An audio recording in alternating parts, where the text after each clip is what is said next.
ಒಂದು ಪೂರ್ವಕಾಲ ವೃತ್ತಾಂತ ಅಧ್ಯಾಯ 1.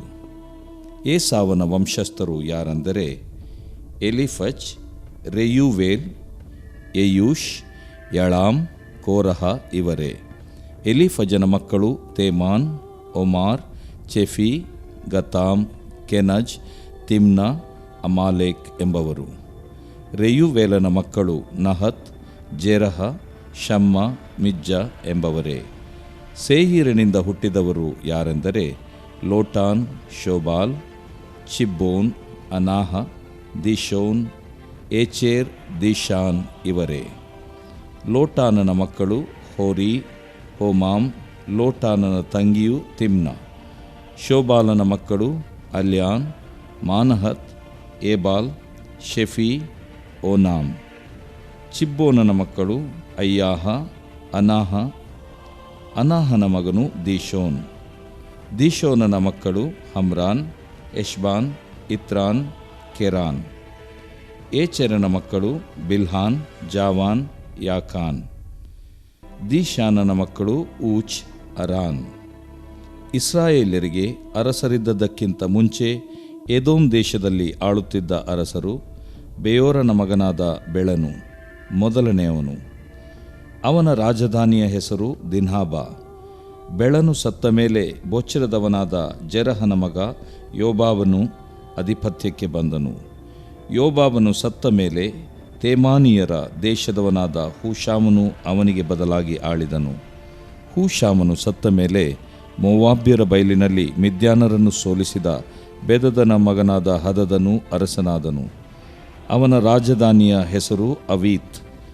ಹದದನು ಸತ್ತ ಮೇಲೆ ಮಸ್ರೇಕದವನಾದ ಸಂಲಾಹನು ಪಟ್ಟಕ್ಕೆ ಬಂದನು. ಸಂಲಾಹನು ಸತ್ತ ಮೇಲೆ ಯೂಫ್ರೆಟಿಸ್ ನದಿ ತೀರದಲ್ಲಿರುವ ರೆಹೋಬೋತೂರಿನ ಸೌಲನು ಅರಸನಾದನು. ಸೌಲನು ಸತ್ತ ಮೇಲೆ ಅಕ್ಬೋರನ ಮಗನಾದ ಬಾಳಾನಾನನು ಅರಸನಾದನು. ಬಾಳಾನಾನನು ಸತ್ತ ಮೇಲೆ ಹದದನು ಅರಸನಾದನು. ಅವನ ರಾಜಧಾನಿಯ ಹೆಸರು ಪಾಗಿ. ಅವನ ಹೆಂಡತಿಯ ಹೆಸರು ಮೆಹೇಟಬೇಲ್. ಆಕೆ ಮೇಜಾಹಾಬನ ಮಗಳಾದ ಮಟ್ರೇದಳ ಮಗಳು. ಹದದನು ಸತ್ತ ನಂತರ ಏದೋಮ್ಯ ಕುಲಪತಿಗಳಾದವರು ಯಾರೆಂದರೆ ತಿಮ್ನ ಕುಲಪತಿ, ಅಲ್ಯ ಕುಲಪತಿ, ಯತೇತ್ ಕುಲಪತಿ, ಒಹೋಲಿಬಾಮ ಕುಲಪತಿ, ಏಲ ಕುಲಪತಿ, ಪಿನೋನ್ ಕುಲಪತಿ, ಕೆನಜ್ ಕುಲಪತಿ, ತೇಮಾನ್ ಕುಲಪತಿ, ಮಿಪ್ಚಾರ್ ಕುಲಪತಿ, ಮಗ್ದಿಯೇಲ್ ಕುಲಪತಿ, ಗೀರಾಮ್ ಕುಲಪತಿ ಇವರೇ ಏದೋಮ್ಯರ ಕುಲಪತಿಗಳು. ದೇವರು ಪ್ರೀತಿಸುವ ಪ್ರೀತಿಯ ಬಿಗ್ ಜೆ ಟಿವಿ ಪ್ರಿಯ ವೀಕ್ಷಕರಿಗೆ ನಮ್ಮ ಕರ್ತನಾದ ಯೇಸು ಕ್ರಿಸ್ತನ ಹೆಸರಿನಲ್ಲಿ ನಿಮ್ಮನ್ನು ವಂದಿಸಿ ಸ್ವಾಗತ ಬಯಸ್ತಿದ್ದೇವೆ. ಬನ್ನಿರಿ, ಇಂದು ದೇವರ ಅಮೂಲ್ಯವಾದ ವಾಕ್ಯವನ್ನು, ಉತ್ಕೃಷ್ಟವಾದಂಥ ವಾಕ್ಯವನ್ನು, ನಿತ್ಯವಾದ ವಾಕ್ಯವನ್ನು, ಸೃಷ್ಟಿಸುವ ವಾಕ್ಯವನ್ನು, ಸೃಜನಾತ್ಮಕ. ಯಾಕಂದರೆ ದೇವರ ವಾಕ್ಯದಲ್ಲಿ ಸೃಷ್ಟಿ ಮಾಡುವಂಥ ಶಕ್ತಿ ಇದೆ. ಯಾರೋ ಒಬ್ಬ ನನ್ನ ಸ್ನೇಹಿತರು ಒಂದು ಸರಿ ಬೆಂಗಳೂರಿನಲ್ಲಿ ಈ ರೀತಿಯಾಗಿ ಹೇಳಿದರು, ದೇವರು ಮೊದಲು ಮಾತಾಡಿದಾಗ ತನ್ನ ವಾಕ್ಯವನ್ನು ಎಷ್ಟು ಶಕ್ತಿ ಇತ್ತೋ ಅಷ್ಟೇ ಶಕ್ತಿ ಈಗ ಈ ದೇವರ ವಾಕ್ಯಕ್ಕೆ ಇದೆ. ಆದರೆ ನಂಬಿ ಅದನ್ನು ಉಪಯೋಗಿಸುವಾಗ ಕಾರ್ಯಸಾಧಕವಾಗುವಂಥದ್ದು ಎಂಬುದಾಗಿ ಗೊತ್ತಾಗ್ತದೆ ಎಂಬುದಾಗಿ. ಸರಿ, ಇಂದಿನ ನಮ್ಮ ಅಧ್ಯಯನ ಮೊದಲನೇ ಪೂರ್ವಕಾಲ ವೃತ್ತಾಂತ, the first book of Chronicles, chapter 1, ಮೊದಲನೇ ಅಧ್ಯಾಯ 54 ವಚನಗಳಿರುವುದರಿಂದ ಅದನ್ನು 2 ಭಾಗವನ್ನಾಗಿ ಮಾಡಿ ವಿಭಾಗಿಸಿ ಅಧ್ಯಯನ ಮಾಡಿಕೊಳ್ತೇವೆ. ಮೊದಲನೇ ಒಂದು ಭಾಗ 1ರಿಂದ 34, ಎರಡನೇ ಭಾಗ 35ರಿಂದ 54 ವಚನಗಳವರೆಗೆ ಇರುವಂಥ ವಾಕ್ಯ ಭಾಗ. ಮೊದಲನೇ ಅಧ್ಯಾಯ 1ನೇ ವಚನದಲ್ಲಿ ಆದಾಮನಿಂದ ಪ್ರಾರಂಭವಾಗ್ತದೆ. ಆದಾಮನಿಂದ ಪ್ರಾರಂಭವಾಗಿ ಮತ್ತು ಗೀರಾಮ್ ಎಂಬ ಹೆಸರಿನಿಂದ ಅದು ಮುಕ್ತಾಯವಾಗ್ತದೆ. ಸುಮಾರು ಹೆಸರುಗಳು, ಬರೇ ಹೆಸರುಗಳು. ಹೆಸರುಗಳು ಯಾಕೆ ಎಂಬುದಕ್ಕೆ ಒಂದು ಕಾರಣ ಚರಿತ್ರೆ, ಬೈಬಲ್ ಹಿಸ್ಟ್ರಿ. ಸತ್ಯವೇದವು ಕಟ್ಟುಕತೆ ಅಲ್ಲ, ಅದು ಚರಿತ್ರಾಧಾರಪೂರ್ವಕವಾದದ್ದು. ಎರಡನೇದಾಗಿ ದೇವರು ಈ ದಾಖಲೆಯನ್ನು ಕಾಪಾಡಿ ಉಳಿಸಿ ಬೆಳೆಸಿ ಅದರಿಂದ ತನ್ನ ಒಂದು ಬರುವಿಕೆ, ಯೇಸು ಕ್ರಿಸ್ತನ ಬರುವಿಕೆ ಯಾವ ರೀತಿಯಾಗಿತ್ತು ಎಂಬುದನ್ನು ವಂಶಾವಳಿಯ ಮುಖಾಂತರವಾಗಿ ಸಾಧಿಸುವುದಕ್ಕೋಸ್ಕರವಾಗಿ, ತೋರಿಸುವುದಕ್ಕೋಸ್ಕರವಾಗಿ, ರುಜುಪಡಿಸುವುದಕ್ಕೋಸ್ಕರವಾಗಿ ದೇವರು ಇದನ್ನು ದಾಖಲಿಸಿ ಇಟ್ಟಿದ್ದಾನೆ. ಅದಕ್ಕೆ ಹೆಸರುಗಳು. ಇದು ಇನ್ನೊಂದು ಕಾರಣ ಕೂಡ ಕೊಡ್ಬೋದು. ಅದೇನಂತ ಹೇಳಿದ್ರೆ ಇದು ನಿಜ. ಮತ್ತು ಒಂದೊಂದು ಹೆಸರಿಗೂ ಒಂದೊಂದು ಸಂದೇಶ ಅಂತ ಹೇಳ್ಬೋದು. ಒಂದು ಸಾರಿ ನಾನು ಒಂದು ಚಿಕ್ಕ ಸ್ಟಡಿ ಮಾಡಿದೆ. ಅದೇನಂತ ಹೇಳಿದರೆ, ಪ್ರತಿ ಬೈಬಲಿನ ಹೆಸರಿನಲ್ಲಿಯೂ ಯೇಸು ಕ್ರಿಸ್ತನ ಬಗ್ಗೆ ಡೈರೆಕ್ಟ್ ಆಗಿ ಅಥವಾ ಇಂಡೈರೆಕ್ಟ್ ಆಗಿ ಅರ್ಥ ಇದೆ. ಪ್ರತಿ ಹೆಸರು. ಉದಾಹರಣೆಗೆ ಈಗ ಮೊದಲನೇ ಹೆಸರು ಆದಾಮನು, ಮ್ಯಾನ್. ಯೇಸು ಕ್ರಿಸ್ತನ ಹೆಸರುಗಳಲ್ಲಿ ಒಂದು ಹೆಸರು ಏನಂದರೆ ಕೊನೆ ಆದಾಮನು. ನೋಡ್ರಿ, ಆದಾಮನ್ ಅಂತ ಹೇಳಿದಾಗ ಕೂಡ ಅಲ್ಲಿ ಯೇಸು ಕ್ರಿಸ್ತನು ಮನುಷ್ಯ ಕುಮಾರನು ಎಂಬುದಾಗಿ ತನ್ನ ಬಗ್ಗೆ ಆತನು ಹೇಳ್ತಾನೆ. ಮನುಷ್ಯ ಎಂಬುದಾಗಿ ಹೇಳುವಾಗ ಬೆನ್ ಆದಾಮ್, ಮನುಷ್ಯ ಕುಮಾರನು, ಸನ್ ಆಫ್ ಮ್ಯಾನ್ ಎಂಬುದಾಗಿ ತನ್ನ ಬಗ್ಗೆ ಆತನು ಸೂಚಿಸಿ ದೀನವಾಗಿ ಹೇಳುವಂಥ ಒಂದು ಮಾತು. ಪ್ರತಿ ಹೆಸರಿನಲ್ಲಿ ಯೇಸು ಕ್ರಿಸ್ತನ ಕುರಿತಾದಂಥ ಒಂದು ಸಂದೇಶ ಅಡಕವಾಗಿದೆ. ಇನ್ನೊಂದು ಚಿಕ್ಕ ಸ್ಟಡಿ ಕೂಡ ನಾನು ಮಾಡಿದಾಗ ಆಶ್ಚರ್ಯ ನನಗೆ ಕಾದಿತ್ತು. ಅದೇನಂದರೆ, ಬೈಬಲ್ನಲ್ಲಿ ಪ್ರತಿ ಪದವು, every word in the Bible talk something about Jesus. ಯೇಸು ಕ್ರಿಸ್ತನ ಕುರಿತಾಗಿ ನೇರವಾಗಿ, ಅನೇರವಾಗಿ, ಪರೋಕ್ಷವಾಗಿ ಅದು ಸೂಚಿಸುವಂಥದ್ದಾಗಿದೆ. ಒಬ್ಬ ಹೀಬ್ರೂ ಪಂಡಿತರು ನನಗೆ ಸಿಕ್ಕಿದ್ರು. ಅವರು ಹೇಳಿದರು, ಹೀಬ್ರೂ ಅಕ್ಷರಮಾಲೆಯ ಪ್ರತಿ ಒಂದು ಅಕ್ಷರಮಾಲೆಯು ಯೇಸು ಕ್ರಿಸ್ತನನ್ನು ಸೂಚಿಸುವಂಥದ್ದಾಗಿದೆ. ಉದಾಹರಣೆಗೆ ಆಲೆಫ್ ಅಥವಾ ಆಲ್ಫಾ ಒಮೆಗಾ ಅಂತ ಹೇಳುವಾಗ ನಾನು ಆದಿಯೂ ಅಂತ್ಯವೂ ಆಗಿದ್ದೇನೆ, ಅದು ಕೂಡ ಯೇಸು ಕ್ರಿಸ್ತನನ್ನೇ ಸೂಚಿಸುವಂಥದ್ದಾಗಿದೆ. ಹಾಗಾದರೆ ಬೈಬಲಿನ ಭಾಳ ದೊಡ್ಡ ಹೀರೋ, ವಿಶೇಷ ವ್ಯಕ್ತಿ, ಕೇಂದ್ರ ವ್ಯಕ್ತಿ ನಮ್ಮ ಕರ್ತನಾದ ಯೇಸು ಕ್ರಿಸ್ತ. ಸರಿ, ಈಗ ಮೊದಲಿನ 10 ಹೆಸರುಗಳಲ್ಲಿ ಅಡಕವಾಗಿರುವಂಥ ಅರ್ಥ ಅಥವಾ ಸುವಾರ್ತೆ. The gospel is hidden in the first 10 generations are the names, starting from Adam. ಆದಾಮನಿಂದ ಪ್ರಾರಂಭವಾಗಿ ಮೊದಲಿನ 10 ಹೆಸರುಗಳಲ್ಲಿ ಸುವಾರ್ತೆಯ ಸಂದೇಶ ಅಡಕವಾಗಿದೆ. ಮೊದಲನೇದು ಆದಾಮ್ ಅಂದರೆ ಮನುಷ್ಯನು, ಶೇತ್ ಅಂದರೆ ನೇಮಿಸಲ್ಪಟ್ಟವನು, ಖೇನಾನ್, ಶೇತ್ ಆದ ತಕ್ಷಣ ಏನೋಷ್ ಅಂತ ಹೇಳಿದ್ರೆ ಮರಣಾಂತಿಕವಾದ, ಅಂದರೆ ಮನುಷ್ಯನು ನೇಮಿಸಲ್ಪಟ್ಟಿದ್ದಾನೆ ಮರಣಕ್ಕೆ ಅಂತ ಕೂಡ ತಗೋಬಹುದು. ಆನಂತರ 4ನೇ ಹೆಸರು ಖೇನಾನ್ ಅಂಥೇಳಿದರೆ ದುಃಖವನ್ನು ತರುವಂಥ, ಮರಣ ಆದ ಮೇಲೆ ದುಃಖ ಬರಲೇಬೇಕು, ದುಃಖವನ್ನು ತರುತ್ತದೆ ಅಥವಾ ತರಲು. ಮನುಷ್ಯನು ನೇಮಿಸಲ್ಪಟ್ಟಿದ್ದಾನೆ ಮಾರಣಾಂತಿಕವಾದ ದುಃಖ ತರಲು. ಯಾಕಂದರೆ ಮನುಷ್ಯನ ಜೀವನ ಆ ರೀತಿಯಾಗಿದೆ. ಆದರೆ ಈಗ ನೆಕ್ಸ್ಟ್ ಹೆಸರು ಬಂದು ಮಹಲಲೇಲ್. ಕನ್ನಡದಲ್ಲಿ ಮಹಾ ಅಂತಿದೆ, ಅದು ಹೀಬ್ರೂ ಭಾಷೆಯಲ್ಲಿ ಕೂಡ ಮಹಾ ಅನ್ನುವಂಥದ್ದನ್ನು ತರುತ್ತದೆ. ಮಹಾದೇವರು ಅಥವಾ ಭಾಗ್ಯವಂತನಾದ ದೇವರು, ಬ್ಲೆಸ್ಸೆಡ್ ಗಾಡ್, ಮಹಲಲೇಲ್.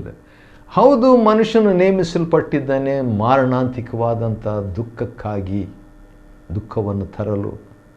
ಆದರೆ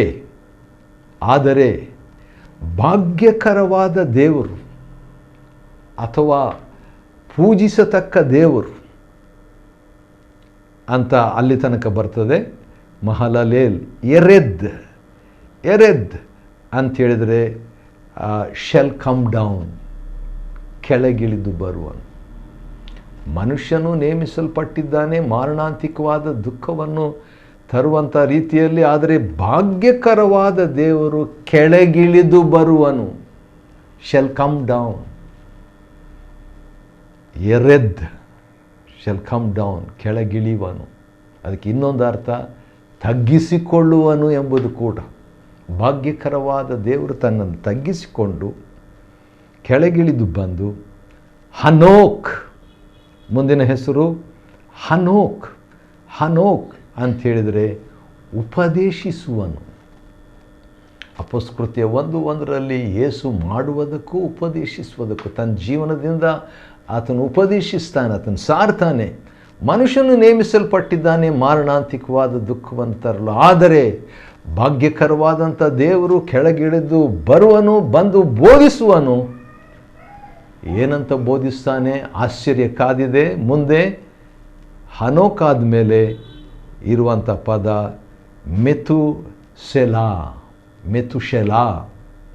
ಮೆತುಶೆಲಾ ಅಂಥೇಳಿದರೆ ಅವನ ಮರಣವು ತರುವುದು ತೀರ್ಪನ್ನು. His death will bring judgment.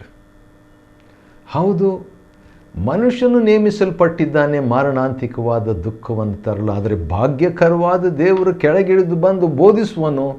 ಆತನ ಮರಣ ತರುವುದು ತೀರ್ಪನ್ನು, ನ್ಯಾಯ ತೀರ್ಪನ್ನು. ನ್ಯಾಯ ತೀರ್ಪು ಅಂತ ಹೇಳಿದರೆ ಇದು ಒಳ್ಳೆಯದು ಕೆಟ್ಟದು ಎಂಬುದಾಗಿ.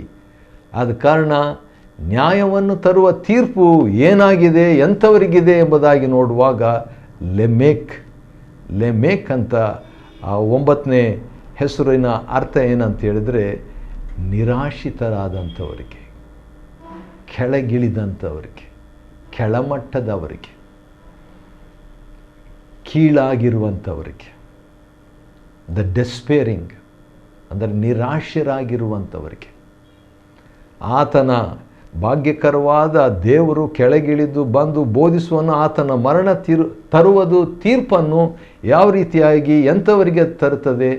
ನಿರಾಶ್ರಿತರಾದಂಥವರಿಗೆ. ಆಗ ಅದರ ರಿಸಲ್ಟ್ ಏನಾಗ್ತದೆ ಅಂತೇಳಿದರೆ ನೋಹ, ಉಪಶಮನ. ಹಾಗಾದರೆ ಆದಾಮನಿಂದ ನೋಹನವರೆಗೆ 10 ಹೆಸರುಗಳಲ್ಲಿ ಸುವಾರ್ತೆಯು ಅಡಕವಾಗಿದೆ. ಇನ್ನೊಂದು ಸಾರಿ ಅದನ್ನು ನಾವು ನೋಡಿಕೊಳ್ಳೋಣ. ಮನುಷ್ಯನು ಶೇತ್ ನೇಮಿಸಲ್ಪಟ್ಟಿದ್ದಾನೆ.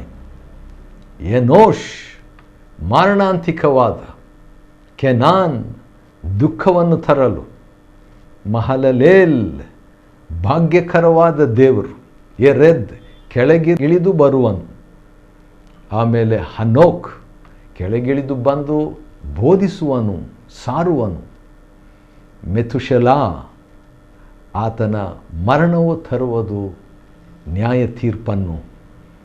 ಎಂಥವರಿಗೆ ತರುತ್ತದೆ? ಲೆಮೇಕ್ ಆದಂಥವರಿಗೆ, ಅಂದರೆ ನಿರಾಶ್ರಿತರಿಗೆ, ನಿರೀಕ್ಷೆ ಇಲ್ಲದವರಿಗೆ, ಗತಿಹೀನರಿಗೆ. ಆ ರೀತಿಯಾಗಿ ಆತನ ಮರಣವು ತರುವಂಥದ್ದು ಇಂಥ ನಿರಾಶ್ರಿತರಿಗೆ. ಅದರ ರಿಸಲ್ಟ್ ಏನಾಗಿದೆ? ರೆಸ್ಟ್, ವಿಶ್ರಾಂತಿ. ನೋಹ ಅಂದರೆ ಉಪಶಮನ, ವಿಶ್ರಾಂತಿ ಅಂದ ತಕ್ಷಣ ನಮಗೆ ನೆನಪಿರುವಂಥ ಒಂದು ವಾಕ್ಯ ಮತ್ತಾಯನ ಬರೆದ ಸುವಾರ್ತೆ 11ನೇ ಅಧ್ಯಾಯದ 28ನೇ ವಚನದಲ್ಲಿ, ಎಲೈ ಕಷ್ಟಪಡುವವರೇ, ಹೊರೆ ಹೊತ್ತವರೇ, ನೀವೆಲ್ಲರೂ ನನ್ನ ಬಳಿಗೆ ಬನ್ನಿರಿ, ನಾನು ನಿಮಗೆ ವಿಶ್ರಾಂತಿಯನ್ನು, ನೋಹ ವಿಶ್ರಾಂತಿಯನ್ನು, ಉಪಶಮನವನ್ನು ಕೊಡುವೆನು ಅಂತ.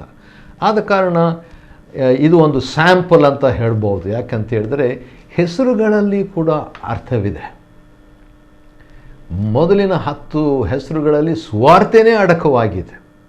ಒಂದೊಂದಾಗಿ ನಾವು ನೋಡಿಕೊಂಡಾಗ ಒಂದೊಂದು ಹೆಸರು ನಮಗೆ ಸಮಯನೇ ಸಾಕಾಗೋಲ್ಲ, ಅಷ್ಟೊಂದು ವಿಷಯಗಳು ಇದರಲ್ಲಿ ಅಡಕವಾಗಿರ್ತದೆ. ಆದರೆ ಈ ಮೊದಲನೇ ಪೂರ್ವಕಾಲ ವೃತ್ತಾಂತದ ಮೊದಲನೇ ಅಧ್ಯಾಯದಲ್ಲಿ 3 ಹೆಸರುಗಳು ಮುಖ್ಯವಾಗಿ ಪ್ರಾಮುಖ್ಯವಾಗಿ ಎದ್ದು ಕಾಣುವಂಥ ಹೆಸರುಗಳು, ಪ್ರಸಿದ್ಧವಾದಂಥ ಹೆಸರುಗಳು. ಅದನ್ನು ನಾನು ನಿಮ್ಮ ಮುಂದೆ ಇಡಲಿಕ್ಕೆ ಇಷ್ಟಪಡ್ತೇನೆ. ಮೊದಲನೇದು ಆದಾಮನು, ಅಂದರೆ ಬೇರೆಯವರು ಪ್ರಾಮುಖ್ಯರಲ್ಲ ಅಂತ ಅರ್ಥ ಅಲ್ಲ. ಮೊದಲನೇದು ಆದಾಮನು, ಮೊದಲನೇ ಅಧ್ಯಾಯ, ಮೊದಲನೇ ವಚನ, ಮೊದಲನೇ ಪೂರ್ವಕಾಲ ವೃತ್ತಾಂತ. ಎರಡನೇದಾಗಿರುವಂಥ ಹೆಸರು ನೋಹನು. ನೋಹನು ಈ 10ನೇ ಹೆಸರು ನಾವು ನೋಡಿದ್ವಲ್ಲ, ನೋಹ. ಆದಾಮನು, ನೋಹನು. ನೋಹನು ಯಾಕಂತೇಳಿದರೆ ಯಾವ ರೀತಿಯಾಗಿ ಮೊದಲನೇ ಒಂದು ಸೃಷ್ಟಿ, ಪ್ರಥಮ ದೇವರ ಸೃಷ್ಟಿಯ ಪ್ರಥಮ ವ್ಯಕ್ತಿ ಆದಾಮನು. ಅದೇ ರೀತಿಯಾಗಿ ಜಲಪ್ರಲಯ ಬಂದಾಗ ಎರಡನೇ ಹೊಸ ಲೋಕದಲ್ಲಿ ಎಲ್ಲರೂ ಸತ್ತೋದ್ರು, ಪ್ರಾಣಿಗಳೆಲ್ಲ ಸತ್ತೋದ್ರು. ಆದರೆ ಎರಡನೇ ನಿರ್ಮಿತವಾದ ಹೊಸ ಲೋಕದ ಮೊದಲನೇ ಆದಾಮನು ನೋಹ, ಅಂದರೆ ಮೊದಲನೇ ಮನುಷ್ಯ ನೋಹ. ಆದಾಮ, ನೋಹ. ಆತ್ಮಿಕ ಕ್ಷೇತ್ರದಲ್ಲಿ ಇನ್ನೊಬ್ಬ ವ್ಯಕ್ತಿ ಕೂಡ ಇದ್ದಾನೆ. 34ನೇ ವಚನದಲ್ಲಿ ಅವನ ಹೆಸರಿದೆ, ಅದು ಅಬ್ರಹಾಮನು. ಹೊಸ ಯುಗವನ್ನು, ಹೊಸ ಆತ್ಮಿಕ ಲೋಕವನ್ನು ಯಾವ ರೀತಿಯಾಗಿ ಅಕ್ಷರಿಕವಾದಂಥ ಒಂದು ಲೋಕವನ್ನು ತಂದವನು ಆದಾಮನು. ಆದಾಮನಿಂದ ಹಿಡಿದು ನೋಹನವರೆಗೆ ಇರುವಂಥ ಆ ಲೋಕ ಗತಿಸಿದ ಮೇಲೆ ನೋಹನಿಂದ ಇನ್ನೊಂದು ಲೋಕ ಸ್ಟಾರ್ಟ್ ಆಯಿತು. ಈಗ ಅಬ್ರಹಾಮನ ಮುಖಾಂತರವಾಗಿ ದೇವರು ಮತ್ತೊಂದು ಲೋಕವನ್ನು, ಆತ್ಮಿಕ ಲೋಕವನ್ನು ಪ್ರಾರಂಭ ಮಾಡಿದನು. ಆದ ಕಾರಣ ಈ 3 ವ್ಯಕ್ತಿಗಳ ಬಗ್ಗೆ ಕೆಲವು ಮಾತುಗಳನ್ನು ಈ ಮೊದಲನೇ ಅಧ್ಯಾಯದಲ್ಲಿರುವಂಥ ಬೇರೆ ಹೆಸರುಗಳಿಗೂ ಇದು ಅನ್ವಯ. ಬೇರೆ ಹೆಸರುಗಳು ಕೂಡ ಈ 3 ಹೆಸರುಗಳಲ್ಲಿ ಬರುವಂಥದ್ದಾಗಿದೆ. ಮೊದಲನೇದು ಆದಾಮನ್. ಆದಾಮ್ ಅಂಥೇಳಿದರೆ ನನಗೆ ಆಶ್ಚರ್ಯ ಆಯಿತು. ಆ ಹೆಸರಿನ ಅರ್ಥ ಆದಾಮ್. ದಾಮ್ ಅಂಥೇಳಿದರೆ ರಕ್ತ. ಆದಾಮ್. ಅಲೆಫ್ ಅಂದರೆ ಹೀಬ್ರೂ ಅಕ್ಷರಮಾಲೆಯ ಮೊದಲನೇ ಅಕ್ಷರ ಬಂದು ಆಲೇಫ್, ಅಥವಾ ಮೊದಲನೇ ಅಕ್ಷರ ಆಲೇಫ್ ದಾಮ್. ಅಂದರೆ ಆಲೇಫ್ ಅಂದರೆ ದೇವರಿಗೆ ಅದು ಸಂಕೇತ. ದೇವರು ರಕ್ತ ಕೊಡ್ತಾನೆ, ದೇವರು ತನ್ನ ಪ್ರಾಣವನ್ನು ಕೊಡ್ತಾನೆ ಎಂಬ ಹೆಸರಿನ ಅರ್ಥ ಈ ಆದಾಮನ ಹೆಸರಿನಲ್ಲಿ ಅಡಕವಾಗಿದೆ. ಹೌದು, ಮೊದಲನೇ ಆದಾಮನು ಸುಮ್ಮನೆ ಆದಾಮ ಅಂತ ಹೆಸರು ಬರಲಿಲ್ಲ. ಯೇಸು ಕ್ರಿಸ್ತನಿಗೆ ಕೊನೆ ಆದಾಮನ ಅಂತ ಬರುವಾಗ ಆತನು ಕೂಡ ರಕ್ತವನ್ನು, ಆಲೇಫ್ ಎಂಬಾತನು, ನಾನೇ ಆದಿಯು ಅಂತ್ಯವು, ಆಲ್ಫಯೋ ಒಮೇಗೆಯು, ಆಲೇಫ್ ಮತ್ತು ಥಾವ್ ಆಗಿರುವ ಆತನು ರಕ್ತ ಕೊಡುವಾತನಾಗಿದ್ದೇನೆಂಬ ಅರ್ಥವನ್ನು ಕೊಡುವಂಥ ಹೆಸರು ಆದಾಮನಲ್ಲಿದೆ.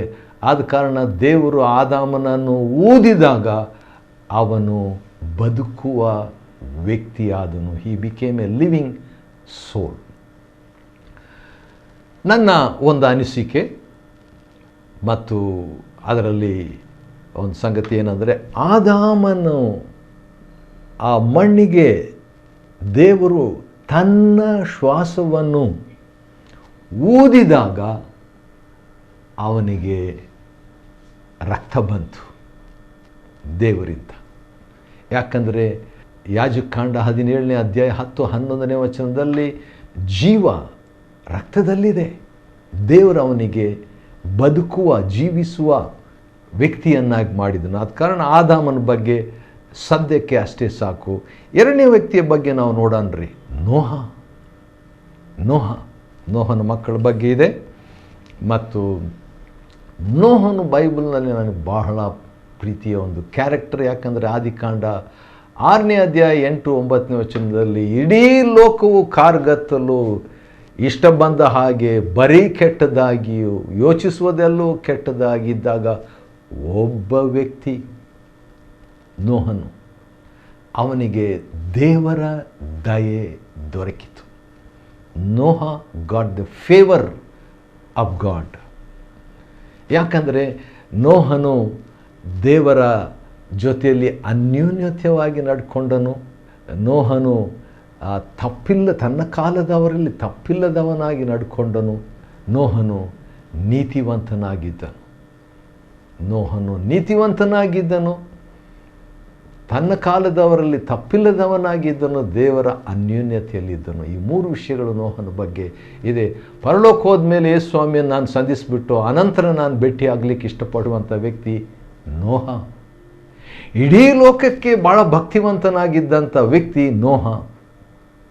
ಆದಿಕಾಂಡ 7ನೇ ಅಧ್ಯಾಯದ 1ನೇ ವಚನದಲ್ಲಿ ದೇವರು ನೋಹನ ಕಡೆ ನೋಡಿಬಿಟ್ಟು, ನೋಹನೇ, ಈಗಿನ ಕಾಲದವರಲ್ಲಿ ಅಂದರೆ ಈ ಇಡೀ ಲೋಕದಲ್ಲಿನೇ ನೀನೊಬ್ಬನನ್ನೇ ನನ್ನ ಮುಂದೆ ನೀತಿವಂತನಾಗಿ ನಡೆಯುವುದನ್ನು ನಾನು ಕಂಡಿದ್ದೇನೆ. ವಾವ್! ಯೇಸು ಕ್ರಿಸ್ತನು ಮತ್ತಾಯ 24ನೇ ಅಧ್ಯಾಯದಲ್ಲಿ ಪ್ರವಾದನೆಯನ್ನು ಹೇಳಿದಾಗ ನೋಹನ ಕಾಲ ಹೇಗಿತ್ತೋ ಹಾಗೆ ಮನುಷ್ಯಕುಮಾರನು ಬರುವಂಥ ಕಾಲದಲ್ಲಿ ಇರ್ತಾರೆ. ಅಂದರೆ ಅಲ್ಲಲ್ಲಿ ನೋಹಂದ್ರು ಇರ್ತಾರೆ. ನೀತಿವಂತರಾಗಿ ನಿಂತವರು ದೇವರಿಗಾಗಿ ಇರ್ತಾರೆ.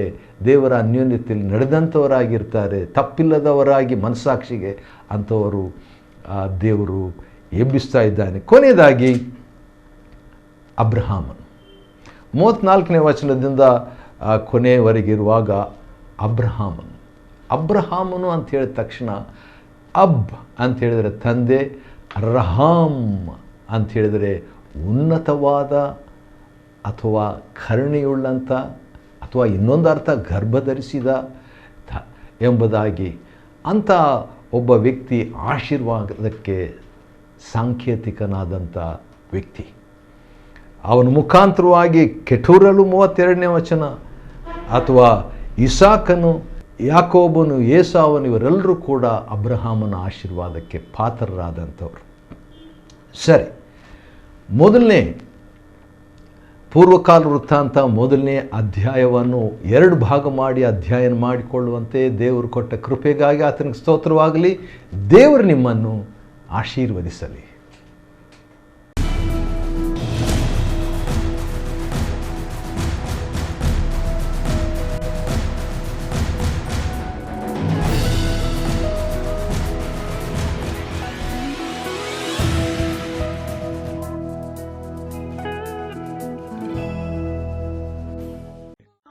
The first book of the Chronicles, chapter 1.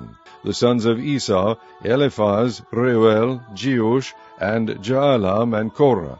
The sons of Eliphaz, Teman, and Omar, Zephi, Gatham, Kenaz, and Timnah, and Amalek. The sons of Reuel, Nahath, Zerah, Shammah, and Misa. And the sons of Seir, Lotan, and Shobal, and Zibeon, and Anna, and Dishon, and Azar, and Dishan. And the sons of Lotan, Hori, and Homam, and Timnah was Lotan's sister. The sons of Shobal, Alian, and Manahath, and Ebal, Shephi, and Onam. And the sons of Zibeon, Aya, and Anna. The sons of Anna, Dishon. And the sons of Dishon, Amram, and Eshban, and Ethran, and Keran.